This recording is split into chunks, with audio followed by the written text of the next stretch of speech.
That brings Kohli to the crease. Kohli comes down.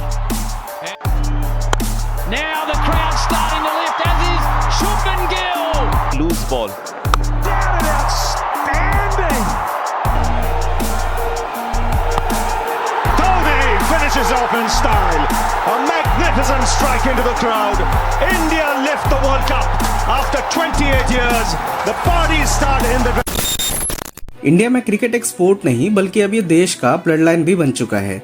एक time पे समय ऐसा भी था कि हमारे क्रिकेटर्स को देने के लिए बीसीसीआई के पास कोई भी पैसा नहीं था। इनफैक्ट क्रिकेटर्स जब फॉरेन टूर पर जाते थे तो उनको जनरली अराउंड 1 पाउंड रिसीव होता था, जिससे उनको पूरा हफ्ता गुजारा करना रहता था। और इसकी वजह से हमारे क्रिकेटर्स को ढंग का खाना भी नसीब नहीं होता था और काफ़ी सारे स्ट्रगल्स करने के बाद किसी तरह वो हफ्ता पूरा गुजारा होता था। एक उस दिन है और एक आज का दिन है जो बीसीसीआई को डिफरेंशिएट करता है as the richest cricket board in the world. लेकिन आखिरकार ये ट्रांसफॉर्मेशन आया कैसे? आज के इस वीडियो में हम बात करेंगे इंडियन क्रिकेट बोर्ड यानी कि बीसीसीआई के बारे में, about its journey from being poorest cricket board to becoming the richest cricket board in the world, और इंडिया में आईपीएल का शुरुआत कैसे हुआ। So let's get started. आजकल टीवी में हम जो क्रिकेट मैच देखते हैं वो जनरली चैनल्स उसका राइट्स पहले बीसीसीआई से खरीदते हैं, फिर उसका लाइव टेलीकास्ट होता है टीवी चैनल्स पर। लेकिन एक टाइम ऐसा भी था जब बीसीसीआई को अपना मैचेस टीवी पर दिखाने के लिए बीसीसीआई दूरदर्शन को अप्रोच करके उनसे कहता था कि भैया आप पैसा ले लो और हमारा मैच जो है वो आप टीवी पर दिखा दो।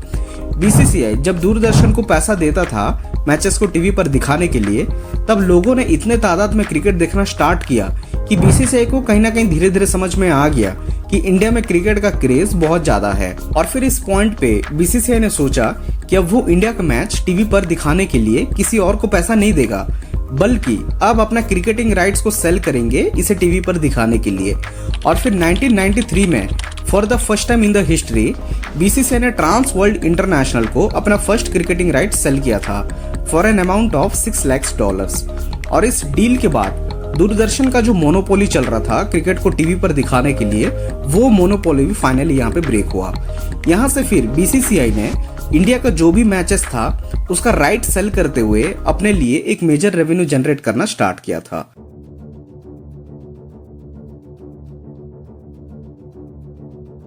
देखते ही इन द ईयर 2007 में बीसीसीआई ने इंडिया में 2020 मॉडल ऑफ क्रिकेट को प्रमोट करने के लिए इंडियन प्रीमियर लीग यानी कि आईपीएल का स्टार्ट किया था।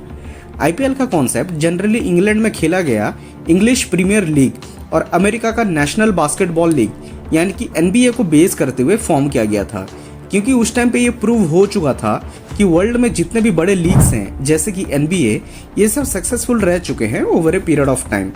ललित मोदी ने ये आइडेंटिफाई करते हुए इंडिया में आईपीएल का इंट्रोडक्शन किया था, क्योंकि उस टाइम पे जस्ट T20 वर्ल्ड कप खत्म हुआ था और इस न्यू फॉर्मेट ऑफ क्रिकेट को लोग बहुत ज्यादा पसंद भी कर रहे थे ऑल अक्रॉस द वर्ल्ड। दूसरा रीजन ये है कि समर सीजन में जब लगभग हर कोई तकरीबन 1 से 1.5 महीना घर पर बैठा रहता था, तो सबके लिए ये एक बेस्ट टाइम है फुल ऑन एंटरटेनमेंट मोड पे जाने के लिए। और तीसरा जो सबसे इम्पोर्टेंट रीजन है कि T20 एक सबसे छोटा फॉर्मेट ऑफ क्रिकेट था जहाँ पे कि लोग बिना ज्यादा टाइम स्पेंड किए सिर्फ 3 घंटे में मैच का पूरा मजा ले सकते हैं with full of thrillers and entertainment. IPL में जनरली फ्रेंचाइजेस अपना टीम क्रिएट करने के लिए बीसीसीआई को एक अमाउंट पे करते हैं और फिर उस टीम को प्लेयर से भरने के लिए ऑक्शन में उन पर एक बड़ा बिड लगाते हैं। इस बार आईपीएल 2025 ऑक्शन में ऋषभ पंत ने record breaking amount of 27 crore के लिए लखनऊ की टीम में ऐड हुए हैं, followed by Shreyas Iyer with an amount of 26.75 crore and then Venkatesh Iyer with an amount of 23.75 crore. लेकिन जब आईपीएल स्टार्ट हुआ था 2008 में, तो उस टाइम पे आईपीएल ऑक्शन में एमएस धोनी को हाईएस्ट बिड पे खरीदा था चेन्नई सुपर किंग्स ने with an amount of 9.5 crore. और आज देखते ही ये जो हाईएस्ट बिड है उसका अमाउंट कहीं ना कहीं तकरीबन 30 करोड़ रुपीस चला गया है। इससे पता चलता है कि आईपीएल ने इतने सालों में कितना ज़्यादा इम्पैक्ट डाला है for the jam packed entertainment. IPL में जितने भी फ्रेंचाइजेस होते हैं उनके पास जनरली कई सारे मल्टीपल स्ट्रीम्स होते हैं जिसके थ्रू वो आईपीएल में एक बड़ा पैसा कमाते हैं पैरेलल विद द बीसीसीआई। जैसे कि आईपीएल में बीसीसीआई जो मीडिया राइट्स देता है तो उससे जो रेवेन्यू जनरेट होते हैं उस रेवेन्यू में से कुछ पोर्शन बीसीसीआई फ्रेंचाइजेस को देता है, बिकॉज उस फ्रेंचाइज की टीम ने उस मैच में पार्ट लिया था और उनकी वजह से वो रेवेन्यू जनरेट होने में हेल्प हुआ है और बाकी का पैसा जो है वो बीसीसीआई अपने पास रखता है। दूसरा है स्पॉन्सरशिप्स। ऐसे कई सारे स्पॉन्सर्स होते हैं जो फ्रेंचाइजेस को अप्रोच करते हैं उनका ब्रांड को एडवर्टाइज करने के लिए, और इसके अगेंस्ट फ्रेंचाइजेस अपने टीम के जर्सी पर उन सभी स्पॉन्सर्स के ब्रांड लोगों को रिप्रेजेंट करते हैं। तीसरा है टिकट सेल्स वॉल्यूम। जब भी किसी टीम का मैच उसी के होम ग्राउंड पर होता है तो उस स्टेडियम में जितने भी टिकट सेल किया जाता है तो उसका कुछ पोर्शन बीसीसीआई रखता है और कुछ पोर्शन उस टीम के फ्रेंचाइज के पास चला जाता है। इसके अलावा और भी कई सारे स्ट्रीम्स हैं, जैसे कि फ्रेंचाइजेस अपना मर्चेंडाइज सेल करते हैं फैंस को और टूर्नामेंट का प्राइज मनी भी उसी टीम के पास जाता है जो कि फाइनली उस आईपीएल टूर्नामेंट का कप जीतता है। Now, Viacom 18 has bagged the media rights, both digital and television, to Indian cricket globally for approximately $721 million for the period of 2023 to 2028. IPL का जो टाइटल स्पॉन्सर होता है वो जनरली एक बड़ा अमाउंट पे करता है बीसीसीआई को ये टाइटल स्पॉन्सरशिप राइट्स खरीदने के लिए। जैसे कि अभी आईपीएल को टाटा आईपीएल के नाम से जाना जाता है, और जब भी कहीं पे ऑफिशियली आईपीएल कहा जाएगा तो ये कंपलसरी होगा कि उसे टाटा आईपीएल के नाम से जाना जाएगा। आईपीएल के इतने सालों में कई सारे टाइटल स्पॉन्सर आए, जैसे कि डीएलएफ, पेप्सी, वीवो, ड्रीम 11, और आखिरकार टाइटल स्पॉन्सर जो है वो जनरली बीसीसीआई के आईपीएल रेवेन्यू में से एक सबसे बड़ा पार्ट बनता है रेवेन्यू जनरेट करने में। और टाटा ने इसके लिए बीसीसीआई को 2500 करोड़ पे किया है for a 5 years period between 2024 to 2028। लेकिन इसी के साथ बीसीसीआई अपना मीडिया राइट्स जिस चैनल को बेचता है, जैसे कि स्टार स्पोर्ट्स, वो कैसे पैसे कमाते हैं।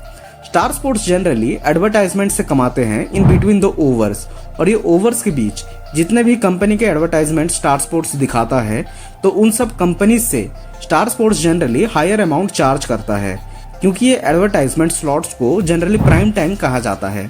क्योंकि क्रिकेट सबसे ज़्यादा लोग देखते हैं तो स्टार स्पोर्ट्स में ये मैच जब चल रहा होगा तब ज़्यादा से ज़्यादा लोग अब ये मैच देखने बैठेंगे। अब ये बात स्टार स्पोर्ट्स और एडवर्टाइजर्स दोनों को पता है कि ये सबसे बेस्ट स्लॉट है एडवर्टाइजमेंट के लिए। तो जैसे ही डिमांड बढ़ा एडवर्टाइजमेंट का, वैसे ही चैनल्स की तरफ से भी पेमेंट चार्ज का अमाउंट बढ़ जाता है, और इस प्रकार चैनल्स पैसे बनाते हैं आईपीएल के प्राइम टाइम में।